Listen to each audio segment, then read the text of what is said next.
बिस्मिल्लाहिर्रहमानिर्रहीम। मेरी अम्मा हर हफ्ते मेरी एक शादी करती थी, लेकिन किसी भी बीवी को एक लम्हा भी मेरे कमरे में नहीं भेजती थी। मेरी अब तक 15 शादियां हो चुकी थी। सब बीवियां एक ही कमरे में रहती थीं और किसी को भी अम्मा की इस बात पर एतराज नहीं था। मैंने अम्मा से पूछा तो अम्मा ने कहा, जब तक तेरी 23 शादियां नहीं हो जाती, अगर तूने किसी भी लड़की को हाथ लगाया तो तुम मर जाओगे। मुझे तसल्ली नहीं हुई थी, इसीलिए मैं अब की दफा वाली बीवी को चोरी से अपने कमरे में ले आया और जैसे ही मैंने उसे हाथ लगाया, उसी वक्त। क्या कभी आपको ऐसा लगा है कि सब कुछ होते हुए भी आप खाली हाथ हैं? हो सकता है आप इस एहसास से ना गुजरे हों, क्योंकि जरूरी तो नहीं कि जिंदगी में सबको ऐसी सूरत हाल का सामना करना पड़ा हो जैसे मुझे करना पड़ा है। मैं आपको शुरू से बताता हूं अपनी कहानी। मेरा नाम रोहान है और इस वक्त मेरी उम्र 24 साल है। मैंने एक ऐसे घराने में आंख खोली जो काफी खुशहाल था। मेरे माँ बाप शादी के बाद कई साल तक औलाद के मुंतजिर रहे, मगर अल्लाह की जानिब से देर पर देर होती गई। जैसा कि ऐसे जोड़ों के साथ होता है कि कुछ इंतजार के बाद वो टोनों टोटकों, फिर डॉक्टरों, हकीमों और फिर मजार, दरगाह, पीर फकीर, हर जगह अपनी मुराद पूरी करने के लिए दस्तक देने लगते हैं।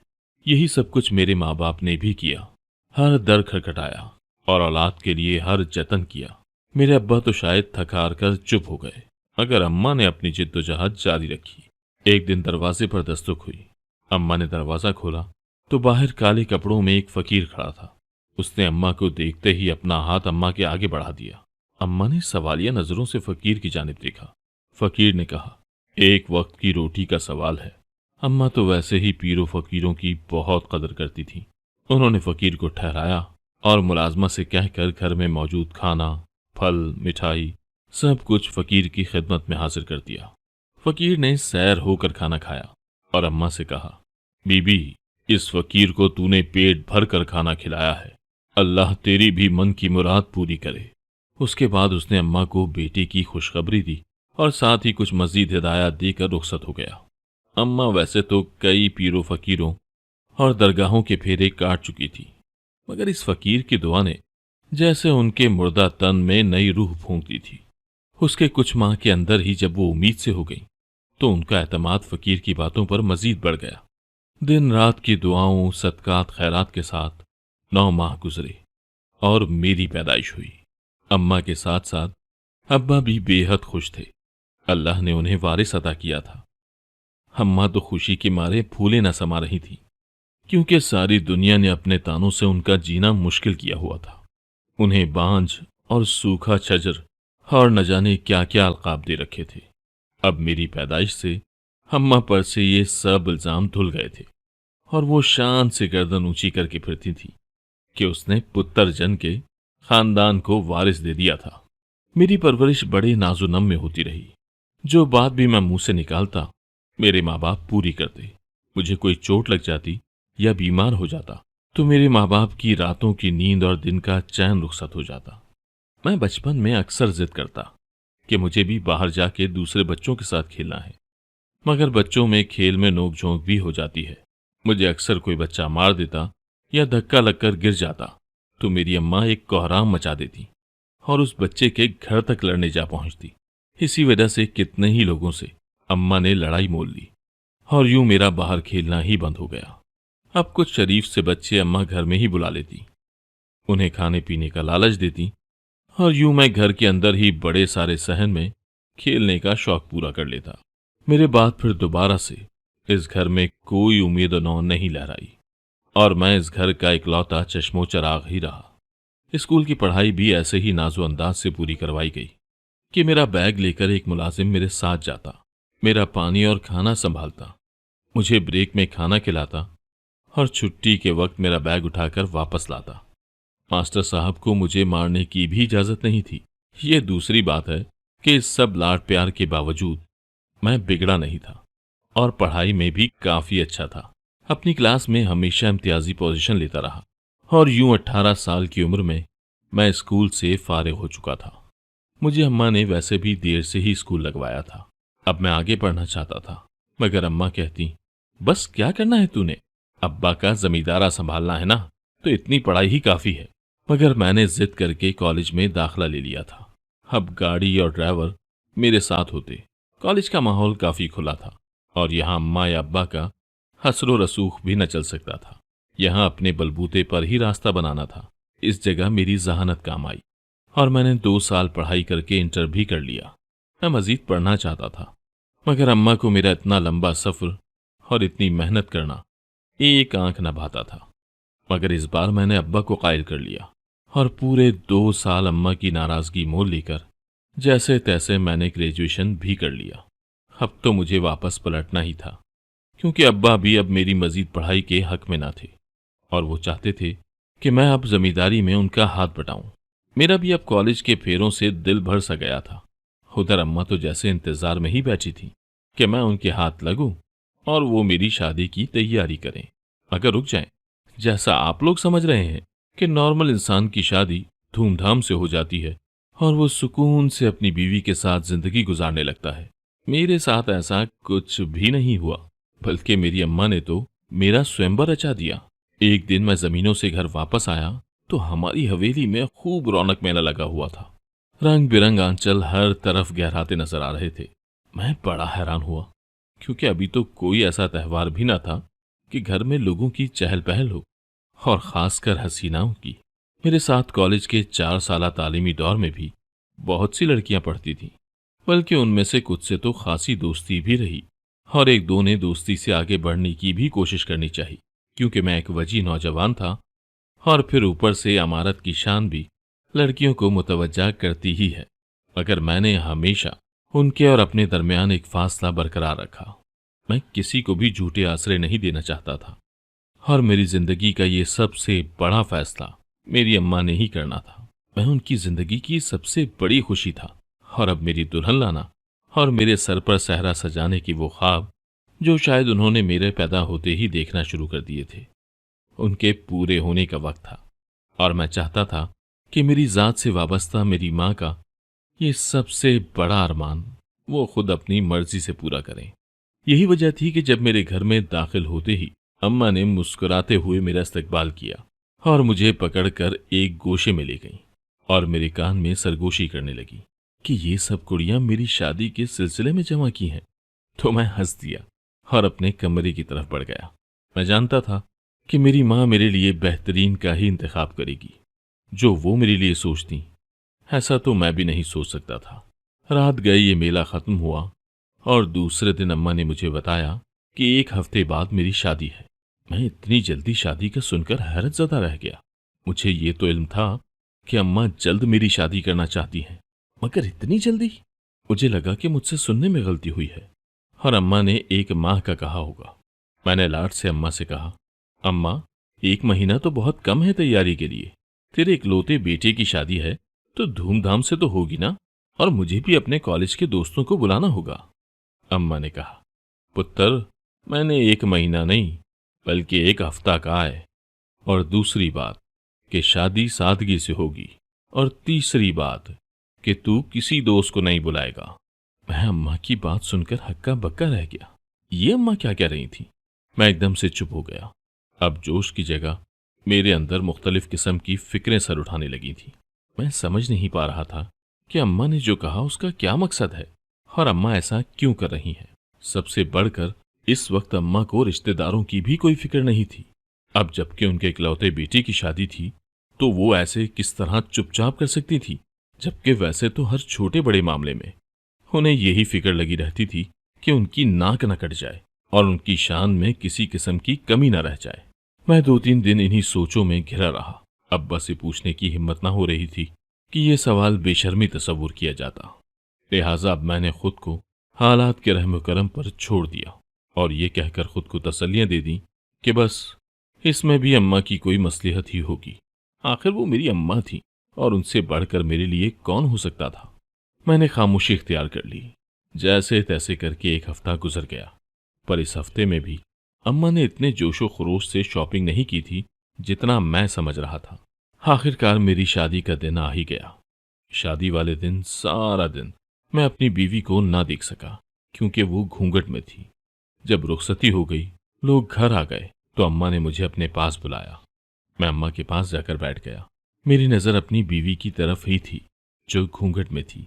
अचानक मेरी एक कज़न उसे वहां से उठाकर दूसरे कमरे में लेकर चली गई। मैंने अम्मा की तरफ देखा। अम्मा कहने लगी, अगले हफ्ते तेरी शादी है। मैंने बिजली की रफ्तार से अम्मा की तरफ देखा और पूछा, क्या मतलब है आपका? अम्मा कहने लगी, जो तुमने सुना है वो ही कहा है, अगले हफ्ते तुम्हारी शादी है। मैंने कहा, मेरी तो आज शादी हुई है अम्मा, फिर से वही बात क्यों दोहराने लगी हैं आप कि अगले हफ्ते तेरी शादी है? मुझे लगा कि शायद अम्मा वलीमे की बात कर रही हैं। मैंने कहा, आप वलीमे की बात कर रही हैं? वो अगले हफ्ते है। अम्मा गुस्से में बोली, शादी और वलीमे में फर्क नहीं पता?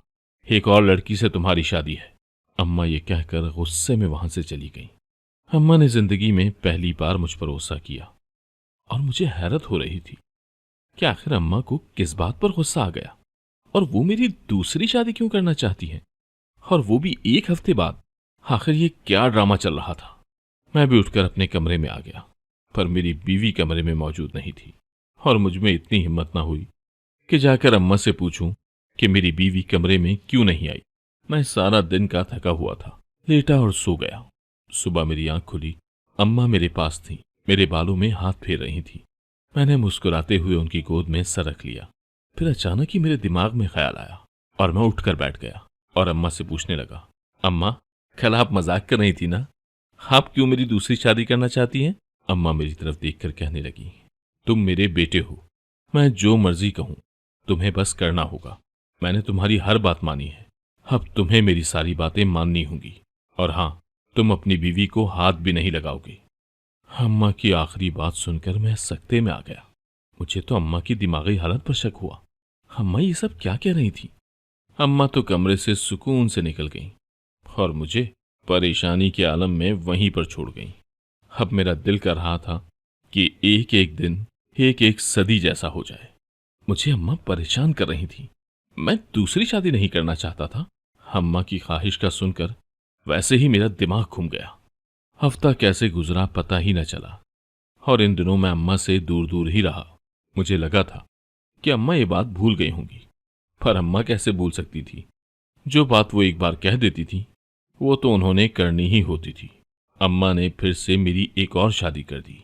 मैं खामोश हो गया और अम्मा से दूर दूर रहने लगा, क्योंकि अम्मा ने मुझे उनसे भी बात करने नहीं दी थी और ना ही उन्हें ठीक से देखा था।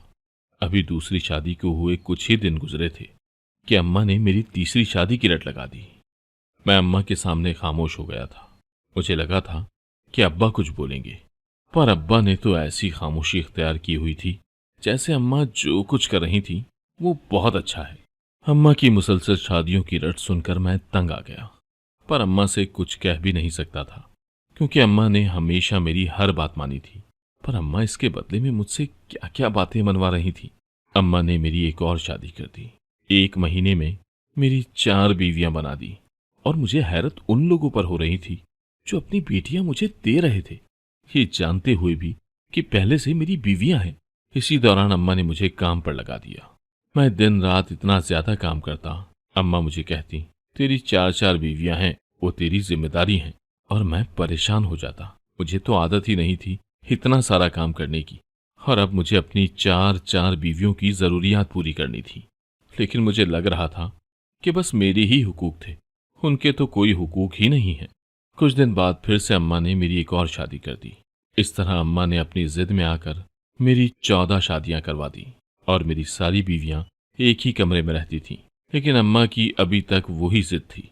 मैं बहुत परेशान था। मेरे लिए अब इतने लोगों के लिए कमाना मुश्किल हो गया था। ऊपर से मैंने कभी किसी बीवी से कोई बात भी नहीं की थी। एक रात मैं अम्मा के कमरे में गया और अम्मा को कहा, प्लीज मेरी अब कोई शादी मत करवाइएगा। अम्मा कहने लगी, मैंने तेरी 23 शादियां करनी हैं, इसके बाद ही तुम अपनी बीवी को हाथ लगाओगे। अगर इससे पहले हाथ लगाओगे तो मर जाओगे। मैंने अम्मा के मुंह से अपने लिए मरने वाले अल्फाज पहली दफा सुने थे। अम्मा ने मेरे साथ कभी मरने वाले अल्फाज इस्तेमाल नहीं किए थे। अब मैंने फैसला कर लिया था कि अब मैं अपनी बीवियों से दूर नहीं रहूंगा। आखिर मैं भी देखता हूं कि मैं कैसे मरता हूं। अच्छा होगा अगर मर ही जाऊं, कम से कम माँ का ऐसा रवैया तो देखने को नहीं मिलेगा। पर अम्मा ने फिर से मेरे लिए एक लड़की तलाश की और उससे मेरा निकाह करवा दिया। लेकिन वो सबसे अलग कमरे में थी। रात का वक्त था, शायद सारे सो चुके थे। मैं उसके कमरे की तरफ गया। मुझे भी डर लग रहा था। मैं खुद नहीं जानता था कि मैं डर क्यों रहा हूं। आखिर मेरे इस डर की वजह क्या है। मैंने कांपते हुए हाथों से दरवाजे पर दस्तक दी। काफी टाइम बाद दरवाजा खुला और मैं कमरे में चला गया। वो लड़की हक्का बक्का मुझे ही देख रही थी। मैं जाकर बेड पर लेटकर मोबाइल चलाने लग गया। वो मुसलसल मुझे ही देख रही थी। मैंने कहा, क्या हुआ है? वो कहने लगी, आपकी अम्मा ने मना किया है, आप कमरे में मत आइएगा। मैंने कहा, क्यों ना आऊं भाई, मेरी बीवी का कमरा है, बल्कि मैं तो दूसरे कमरे में भी जाऊंगा, मेरी तो वहां भी बीवियां हैं। ये कहकर मैं बाहर की तरफ जाने लगा। उसने एकदम से मेरा हाथ पकड़ लिया और कहने लगी, आप इधर ही सो जाएं, उधर मत जाएं। मैंने कहा, अम्मा मुझसे नाराज होंगी आपके कमरे में ठहरने की वजह से, इसीलिए मैं दूसरी बीवियों के पास चला जाता हूँ। वो कहने लगी, नहीं जाएं। मैंने कहा, मैं जाऊंगा। वो एकदम से घबरा कर बोली, वो तो आपकी बीवियां। वो कुछ कहते कहते रुक गई। मैंने कहा, बोलो, उनको क्या है? वो नफी में सर हिलाने लगी। मैंने कहा, अम्मा ने मुझे कहा है कि अगर मैंने तुम्हें हाथ लगाया तो मर जाऊंगा। चलो फिर, मैं भी मौत का मजा चख ही लेता हूं। मैंने जैसे ही हाथ बढ़ाकर उसे छुआ, उसी वक्त कमरे का दरवाजा खुला। मैं एकदम से पीछे हो गया। दरवाजा अम्मा ने खोला था, जो कि मुझे देखकर वापस चली गई थी। मुझे हैरत हुई कि वो वापस कैसे चली गई। मैं बाहर उनके पीछे गया। उनके कमरे में दाखिल हुआ तो वो बेड पर बैठी हुई थी। मैं उनके पास गया और उनके घुटनों के पास बैठकर उनकी गोद में सर रख लिया। वो कहने लगी, मेरी बात नहीं ना मानते? उसी वक्त मेरा सब टूट गया। मेरे आंसू निकल आए। मैं हिचकियों के साथ रोने लग गया था। मैं वो था जो कभी बचपन से अब तक न रोया था, और कभी रोता भी तो किसी ने आज तक मुझे रोते हुए नहीं देखा था। आज पहली बार अम्मा ने मुझे रोता देखा तो परेशान हो गई और कहने लगी, क्या हुआ है, रो क्यों रहे हो? मैंने कहा, आप मुझे कुछ बताती नहीं है। भला मेरे अलावा कोई दुनिया में ऐसा बंदा होगा जिसकी इतनी सारी शादियां हो गई हों? क्योंकि आप ऐसा कर रही हैं मेरे साथ। देखें, मैंने इस लड़की को छुआ, लेकिन मुझे तो कुछ नहीं हुआ। फिर आपने क्यों कहा कि अगर मैं अपनी किसी बीवी को छूऊंगा तो मैं मर जाऊंगा? आप तो हमेशा मेरी लंबी उम्र की दुआ करती हैं। फिर आपने कैसे बोल दिया था कि मैं मर जाऊंगा? मैंने तो आपको कभी तंग भी नहीं किया। अम्मा कहने लगी, तेरी सिर्फ एक ही बीवी है, आज तो जिसके कमरे में था, और तेरी कोई बीवी नहीं है। बाकी सब में से किसी के साथ तेरा निकाह नहीं हुआ। वो सब ड्रामा था। मैंने एकदम से सर उठाकर अम्मा को देखने लगा कि अम्मा ये क्या कह रही थी। मैंने हैरत से अम्मा से कहा, ये आप क्या कह रही हैं? मेरी बस एक ही बीवी है, तो बाकी सारी क्या है फिर? अम्मा कहने लगी, जानता है, जब तू पैदा हुआ था ना, तो मुझे उस फकीर ने कहा था जिसकी दुआओं से तू पैदा हुआ था। उसने मुझे कहा था कि तेरा बेटा जब शादी की उम्र को पहुंच जाए तो तू उसकी शादी 23 लड़कियों से करेगी, और पूरे 1 साल तक तेरा बेटा कमा कर उन्हें खिलाएगा। मुझे भी 23 शादियों वाली बात बहुत अजीब लगी थी। मैंने जब कहा कि ये आप क्या कह रहे हैं, मैं कैसे अपने बेटे की इतनी सारी शादियां कर सकती हूँ? फिर उस वकील बाबा ने हंसकर मुझे कहा था, तो किसने कहा है कि सच में इतनी सारी शादियां करनी है? भला इस्लाम में इतनी सारी शादियां जायज़ हैं क्या? बस इसका झूठा निकाह करवाना है और इससे यकीन दिलाना है कि वो सारी इसकी बीवियां हैं, और उन सब का 1 साल तक हर चीज का ख्याल इसके पैसों से रखा जाएगा, और वो लड़कियां भी गरीब और बेघर होनी चाहिए। आखिर में इन्हें तुम घर लेकर दोगे। इसी वजह से फिर मैंने ये सारा ड्रामा किया। अब मुझे उम्मीद है कि तुम इन लड़कियों का खर्चा पूरा करोगे, और वो वाली अलग कमरे में रहने वाली बस तुम्हारी हकीकी बीवी है। अम्मा की बात सुनकर मुझे हैरत हो रही थी। अम्मा कैसे किसी की बातों पर यकीन कर लेती हैं? मैंने अम्मा के दोनों हाथ थाम लिए और कहा, अम्मा प्लीज ऐसे किसी पर यकीन मत किया करें। ऐसे क्यों फकीरों पर यकीन करती हैं? मैं इन लड़कियों के खाने पीने और रहने का इंतजाम करूंगा। मैं अम्मा के पास से उठ गया और अम्मा के कमरे से निकलकर उस कमरे में गया जहां वो सारी लड़कियां थीं, और फिर मैं अपने कमरे में गया। वो लड़की मेरे कमरे में मौजूद थी। मेरे पास आई और कहने लगी, आपने अम्मा को कुछ कहा तो नहीं? मैंने हंसते हुए कहा, मैंने क्या कहना था? वो कहने लगी, आप गुस्से में गए थे, मैं तो डर गई थी। मैंने कहा, भला इसमें डरने वाली क्या बात है? मैं तो अपनी अम्मा से ऊंची आवाज में बात भी नहीं करता। वो कहने लगी, मैं अम्मा की वजह से नहीं, आपकी वजह से परेशान थी। आप बात नहीं मानते, मुझे लगा कि आपको जूते पड़ेंगे। उसकी बात सुनकर मेरा कहकहा बुलंद हुआ। आज मैं सुकून में था।